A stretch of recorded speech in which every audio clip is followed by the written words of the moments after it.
CM BSY ದಿಢೀರ್ ದಿಲ್ಲಿಗೆ ಹೋಗಿದ್ಯಾಕೆ? ನಿಜವಾಯ್ತಾ ಸಿದ್ದು ಹೇಳಿದ್ದ ಆ ಭವಿಷ್ಯ?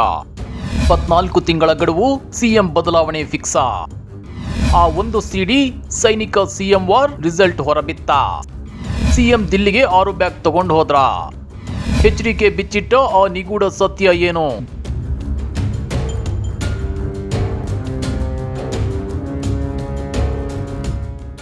ಬೆಂಕಿ ಇಲ್ಲದೆ ಹೊಗೆ ಆಡಲ್ಲ. ಹೊಗೆ ಆಡ್ತಿದೆ ಅಂದ್ರೆ ಅಲ್ಲಿ ಖಂಡಿತ ಬೆಂಕಿ ಇರಲೇಬೇಕು.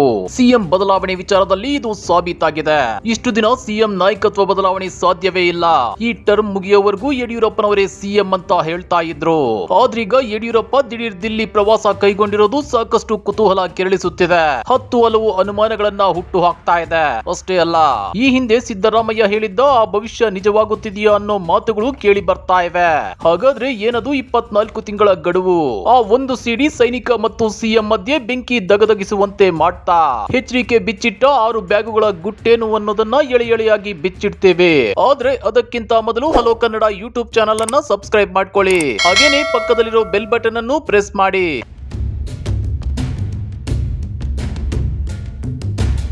ರಾಜ್ಯ ಬಿಜೆಪಿಯಲ್ಲಿ ಸಿಎಂ ನಾಯಕತ್ವ ಬದಲಾವಣೆಯ ಕೂಗು ಇನ್ನೂ ಕಡಿಮೆಯಾಗಿಲ್ಲ. ಇದರ ಮಧ್ಯೆ ಸಿಎಂ ಬಿಎಸ್ವೈ ದೆಹಲಿಗೆ ಹೋಗಿರೋದು ಇಡೀ ಬಿಜೆಪಿ ನಾಯಕರ ಕಣ್ಣು ದೆಹಲಿಯ ಕಡೆ ನೆಟ್ಟಿದೆ. ಯಡಿಯೂರಪ್ಪನವರು ಯಾವ ಲೆಕ್ಕಾಚಾರ ಇಟ್ಕೊಂಡು ರಾಷ್ಟ್ರ ರಾಜಧಾನಿಗೆ ಹಾರಿದ್ದಾರೆ ಅನ್ನೋ ಕುತೂಹಲ ಭರಿತ ಕಣ್ಣುಗಳಿಂದ ನೋಡುತ್ತಿದ್ದಾರೆ. ಸಿಎಂ ಕಚೇರಿಯ ಮೂಲಗಳ ಪ್ರಕಾರ ಮೇಕೆದಾಟು ಯೋಜನೆ, ರಾಜ್ಯದ ವಿವಿಧ ಅಭಿವೃದ್ಧಿ ಯೋಜನೆಗಳು, ಲಸಿಕೆ ಹೆಚ್ಚುವರಿ ಮತ್ತು ಬಾಕಿ ಜಿಎಸ್ಟಿ ಅನುದಾನ ಸಂಬಂಧ ಚರ್ಚೆಗೆ ಹೋಗಿದ್ದಾರಂತೆ. ಆದ್ರೂ ಈ ಭೇಟಿ ಇದೊಂದೇ ವಿಷಯಕ್ಕೆ ಸಂಬಂಧಪಟ್ಟಿದ್ದಲ್ಲ ಅನ್ನೋದು ರಾಜಕೀಯ ಲೆಕ್ಕಾಚಾರ. ಇದಕ್ಕೆ ಪುಷ್ಟಿ ನೀಡುವಂತೆ ಬಿಎಸ್ವೈ ದಿಲ್ಲಿಗೆ ಹಾರುತ್ತಿದ್ದಂತೆ ಕಂದಾಯ ಸಚಿವ ಆರ್ ಅಶೋಕ್ ಕಚೇರಿಯಲ್ಲಿ ಮಹತ್ವದ ಸಭೆ ನಡೆಸಿದ್ರು. ಗೃಹ ಸಚಿವ ಬಸವರಾಜ ಬೊಮ್ಮಾಯಿ ಹಾಗೂ ಅರವಿಂದ ಬೆಲ್ಲದ್ ರಹಸ್ಯ ಮಾತುಕತೆ ನಡೆಸಿದ್ದು ಭಾರಿ ಕುತೂಹಲ ಮೂಡಿಸಿದೆ. ಮುಂದಿನ ವಾರ ಚಿತ್ರದುರ್ಗದ ಮಾದಾರ ಚೆನ್ನಯ್ಯ ಮಠ, ತುಮಕೂರಿನ ಸಿದ್ಧಗಂಗಾ ಮಠಕ್ಕೆ ಬೊಮ್ಮಾಯಿ ಆರ್ ಅಶೋಕ್ ಭೇಟಿ ನೀಡುತ್ತಿದ್ದು ಕಮಲ ನಾಯಕರ ರಹಸ್ಯ ಮಾತುಕತೆ ಕುತೂಹಲ ಮೂಡಿಸಿದೆ. ಇತ್ತ ವಲಸೆ ಸಚಿವರು ಕೂಡ ಆಕ್ಟಿವ್ ಆಗಿದ್ದಾರೆ. ಸಿಎಂ ದಿಲ್ಲಿಯಿಂದ ವಾಪಸ್ ಬರುತ್ತಿದ್ದಂತೆ ಮುಂದಿನ ವಾರ ಹೈಕಮಾಂಡ್ ನಾಯಕರ ಭೇಟಿಗೆ ತೆರಳಲಿದ್ದಾರಂತೆ. ಕೃಷಿ ಸಚಿವ ಬಿಸಿ ಪಾಟೀಲ್, ಭೈರತಿ ಬಸವರಾಜ್ ಸೇರಿದಂತೆ 7 ರಿಂದ 8 ಸಚಿವರು ದೆಹಲಿಗೆ ತೆರಳುವ ಸಾಧ್ಯತೆ ಇದೆ. ಈ ವೇಳೆ ಪ್ರಧಾನಿ ಮೋದಿ, ಬಿಜೆಪಿ ರಾಷ್ಟ್ರೀಯ ಅಧ್ಯಕ್ಷ ಜೆಪಿ ನಡ್ಡಾ ಸೇರಿದಂತೆ ಪ್ರಮುಖ ನಾಯಕರ ಭೇಟಿಗೆ ವಲಸೆ ಸಚಿವರ ಪ್ರಯತ್ನ ಮಾಡಲಿದ್ದಾರಂತೆ. ಅಲ್ಲಿಗೆ ನೀವೇ ಯೋಚನೆ ಮಾಡಿ ರಾಜ್ಯ ಕಮಲ ಪಾಳೆಯದಲ್ಲಿ ಏನ್ ನಡೀತಿದೆ ಅನ್ನೋದನ್ನ.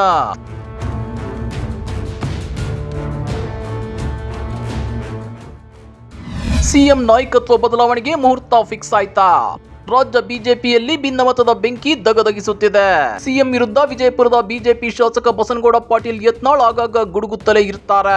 ಅಷ್ಟೇ ಅಲ್ಲ, ಯಡಿಯೂರಪ್ಪನವರನ್ನ ಅಧಿಕಾರದಿಂದ ದಿಲ್ಲಿ ನಾಯಕರು ಇಳಿಸ್ತಾರೆ, ನೋಡ್ತಾ ಇರಿ ಅಂತೇಳಿ ಡೇಟ್ ಮೇಲೆ ಡೇಟ್ ಗಳನ್ನ ಕೊಡ್ತಾನೆ ಇರ್ತಾರೆ. ಈ ಬಗ್ಗೆ ಸಿಎಂ ಬಿಎಸ್ವೈ ರಾಜ್ಯ ಬಿಜೆಪಿ ಉಸ್ತುವಾರಿ ಅರುಣ್ ಸಿಂಗ್ ಅವರ ಗಮನಕ್ಕೂ ತಂದಿದ್ರು. ಆದ್ರೂ ದಿಲ್ಲಿ ನಾಯಕರು ಯತ್ನಾಳ್ ವಿರುದ್ಧ ಶಿಸ್ತು ಕ್ರಮ ಜರುಗಿಸಿಲ್ಲ. ಇದು ಹಲವು ಅನುಮಾನಗಳನ್ನ ಹುಟ್ಟು ಹಾಕುತ್ತಿದೆ. ಹಾಗೇನೆ ಸಚಿವ ಸಿಪಿ ಯೋಗೇಶ್ವರ್ ನಡೆ ಕೂಡ ತೀವ್ರ ಕುತೂಹಲ ಕೆರಳಿಸುತ್ತಿದೆ. ಜೂನ್ ಆರಂಭದಲ್ಲೇ ದಿಲ್ಲಿಗೆ ಹಾರಿದ್ದ ಸಚಿವ ಸಿಪಿ ಯೋಗೇಶ್ವರ್ ಸಿಎಂ ಬಿಎಸ್ವೈ ಮತ್ತು ಅವರ ಪುತ್ರ ಬಿವೈ ವಿಜಯೇಂದ್ರ ಅವರ ವಿರುದ್ಧ ದೂರು ಕೊಟ್ಟು ಬಂದಿದ್ರು. ಅಷ್ಟೇ ಅಲ್ಲ, ಮಾಧ್ಯಮಗಳಿಗೆ ಹೇಳಿಕೆ ಕೊಡುತ್ತಾ ರಾಜ್ಯದಲ್ಲಿರೋದು 3 ಪಕ್ಷಗಳ ಸರ್ಕಾರ, ನನ್ನ ಸಚಿವಗಾರಿಕೆಯನ್ನ ನನ್ನ ಮಗ ಚಲಾಯಿಸೋಕೆ ನಾನು ಒಪ್ಪೋದಿಲ್ಲ, ಹಾಗೇನೆ ನನ್ನ ಅಧಿಕಾರ ವ್ಯಾಪ್ತಿಯಲ್ಲಿ ಬೇರೊಬ್ಬರು ಅಧಿಕಾರ ಚಲಾಯಿಸೋದು ನನಗೆ ಸಮಾಧಾನ ತರ್ತಾ ಇಲ್ಲ ಅಂತೇಳಿ ಅಸಮಾಧಾನ ವ್ಯಕ್ತಪಡಿಸಿದ್ರು. ಅಂದ್ರೆ ತಮ್ಮ ಖಾತೆಯಲ್ಲಿ ವಿಜಯೇಂದ್ರ ಕೈ ಆಡಿಸುತ್ತಿದ್ದಾರೆ ಅನ್ನೋದನ್ನ ಪರೋಕ್ಷವಾಗಿ ಸಿಪಿ ಯೋಗೇಶ್ವರ್ ಹೇಳಿಕೊಂಡಿದ್ರು. ಇದರಿಂದ ಕೆರಳಿ ಕೆಂಡವಾಗಿದ್ದ ಸಿಎಂ ಬಿಎಸ್ವೈ ಯೋಗೇಶ್ವರ್ ಅವರಿಗೆ ಬಿಸಿ ಮುಟ್ಟಿಸೋಕೆ ತಮ್ಮ ಪುತ್ರ ವಿಜಯೇಂದ್ರರನ್ನ ದಿಲ್ಲಿಗೆ ಕಳಿಸಿ ಹೊಸ ದಾಳ ಉರುಳಿಸಿದ್ರು. ಇದರ ಬೆನ್ನಲ್ಲೇ ಸಿಎಂ ಬಿಎಸ್ವೈ ಹೈಕಮಾಂಡ್ ರಾಜೀನಾಮೆ ಕೊಡೋಕೆ ಸೂಚಿಸಿದ್ರೆ ನಾನು ರಾಜೀನಾಮೆ ಕೊಡೋಕೆ ಸಿದ್ಧ ಅಂತ ಹೇಳಿದ್ರು. ಅಷ್ಟೇ ಅಲ್ಲ, ನನ್ನ ಮೇಲೆ ಹೈಕಮಾಂಡ್ ವಿಶ್ವಾಸ ಇಟ್ಟಿದೆ, ಅವರು ಎಷ್ಟು ದಿನ ವಿಶ್ವಾಸ ಇಟ್ಟು ಮುಂದುವರಿಯಿರಿ ಅನ್ನುತ್ತಾರೋ ಅಲ್ಲಿಯವರೆಗೂ ಇರುತ್ತೇನೆ, ಯಾವಾಗ ರಾಜೀನಾಮೆ ಕೊಡಿ ಅಂತಾರೋ ಆಗ ರಾಜೀನಾಮೆ ಕೊಟ್ಟು ಹೋಗುತ್ತೇನೆ ಎಂದಿದ್ರು. ಈ ಮಧ್ಯೆ ರಾಜ್ಯಕ್ಕೆ ಬಂದು ಶಾಸಕರ ಅಭಿಪ್ರಾಯ ಸಂಗ್ರಹಿಸಿಕೊಂಡು ಹೋಗಿದ್ರು ಬಿಜೆಪಿ ರಾಜ್ಯ ಉಸ್ತುವಾರಿ ಅರುಣ್ ಸಿಂಗ್. ಈ ವೇಳೆ ಸಿಪಿ ಯೋಗೇಶ್ವರ್, ಅರವಿಂದ್ ಬೆಲ್ಲದ ಸೇರಿದಂತೆ ಉತ್ತರ ಕರ್ನಾಟಕದ ಸಾಕಷ್ಟು ಶಾಸಕರು ಬಿಎಸ್ವೈ ವಿರುದ್ಧ ಹೇಳಿಕೆ ಕೊಟ್ಟಿದ್ರು ಎನ್ನಲಾಗಿತ್ತು. ಇದೇ ಕಾರಣಕ್ಕೆ ಇತ್ತೀಚೆಗೆ ಮಾಧ್ಯಮಗಳಿಗೆ ಪ್ರತಿಕ್ರಿಯಿಸುವಾಗ ಸಿಪಿ ಯೋಗೇಶ್ವರ್ ಎಕ್ಸಾಮ್ ಬರೆದಿದ್ದೇವೆ, ರಿಸಲ್ಟ್ ಗೋಸ್ಕರ ಕಾಯ್ತಾ ಇದ್ದೀವಿ ಅಂತ ಹೇಳಿದ್ರು. ಹೀಗೆ ಸಿಎಂ ನಾಯಕತ್ವದ ಬಗ್ಗೆ ರಾಜ್ಯದ ಬಿಜೆಪಿ ಶಾಸಕರಲ್ಲೇ ಅಪಸ್ವರ ಕೇಳಿ ಬಂದ ಬೆನ್ನಲ್ಲೇ ಸಿಎಂ ಬಿಎಸ್ವೈ ದಿಲ್ಲಿಗೆ ಹಾರಿರೋದು ಹಲವು ಅನುಮಾನಗಳನ್ನ ಹುಟ್ಟು ಹಾಕುತ್ತಿದೆ. ಅಷ್ಟೇ ಅಲ್ಲ, ಸಿಎಂ ಬಿಎಸ್ವೈ ತಾವಾಗೆ ದಿಲ್ಲಿಗೆ ಹೋದ್ರ ಅಥವಾ ದಿಲ್ಲಿ ನಾಯಕರೇ ಸಿಎಂ ಬಿಎಸ್ವೈ ಅವರನ್ನ ಕರೆಸಿಕೊಂಡ್ರ ಅನ್ನೋ ಅನುಮಾನಗಳು ದಟ್ಟವಾಗಿವೆ.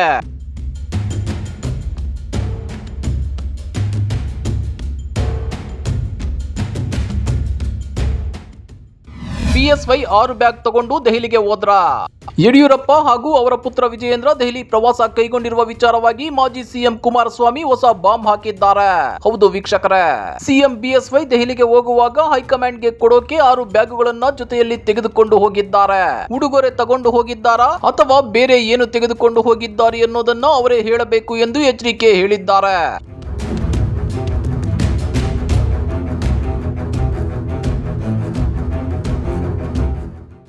ಯೋಗಿ ಬಳಿ ಇದೆಯಾ ರಾಜ್ಯವನ್ನೇ ನಡುಗಿಸೋ ಸಿಡಿ?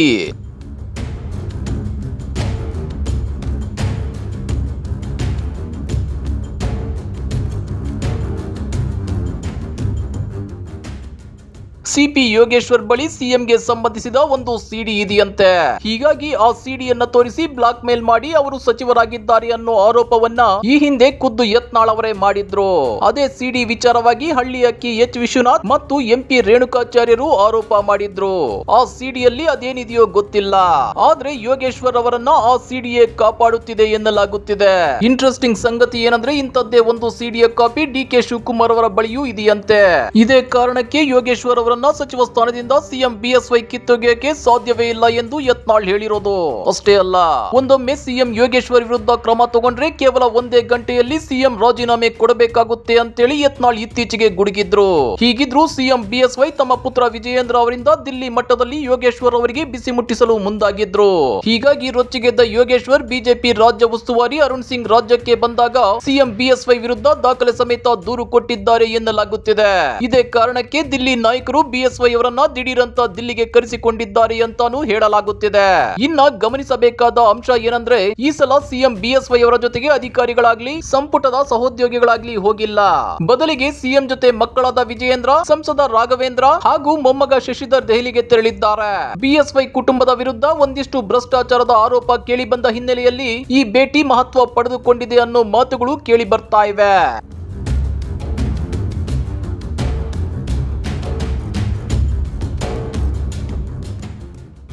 24 ತಿಂಗಳ ಹಿಂದೆಯೇ ಸಿಎಂ ಬದಲಾವಣೆ ಚರ್ಚೆಯಾಗಿತ್ತಾ?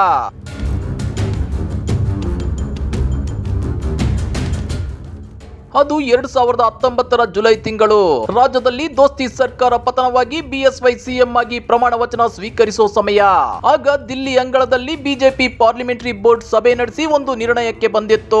ಬಿಜೆಪಿಯ ಅಲಿಖಿತ ನಿಯಮದಂತೆ 75 ವರ್ಷ ಮೇಲ್ಪಟ್ಟವರು ಅಧಿಕಾರ ಹಿಡಿಯುವಂತಿಲ್ಲ. ಆದ್ರೂ ಯಡಿಯೂರಪ್ಪನವರ ವಿಷಯದಲ್ಲಿ ಅದು ಸಾಧ್ಯವಾಗಲ್ಲ ಅಂತ ಗೊತ್ತಾಗಿತ್ತು.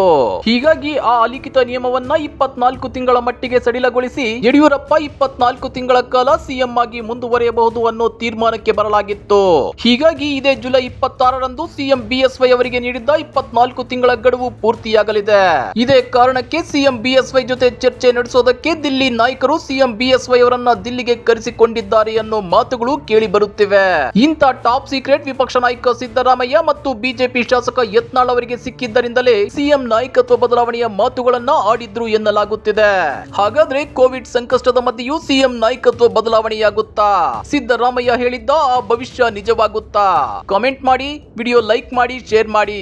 ಇಂಥ ಮತ್ತಷ್ಟು ರೋಚಕ ರಾಜಕೀಯ ಸುದ್ದಿಗಳನ್ನ ಮಿಸ್ ಮಾಡದೆ ನೋಡ್ಬೇಕು ಅಂದ್ರೆ ನಮ್ಮ ಯೂಟ್ಯೂಬ್ ಚಾನೆಲ್ ಅನ್ನ ಸಬ್ಸ್ಕ್ರೈಬ್ ಮಾಡ್ಕೊಳ್ಳಿ.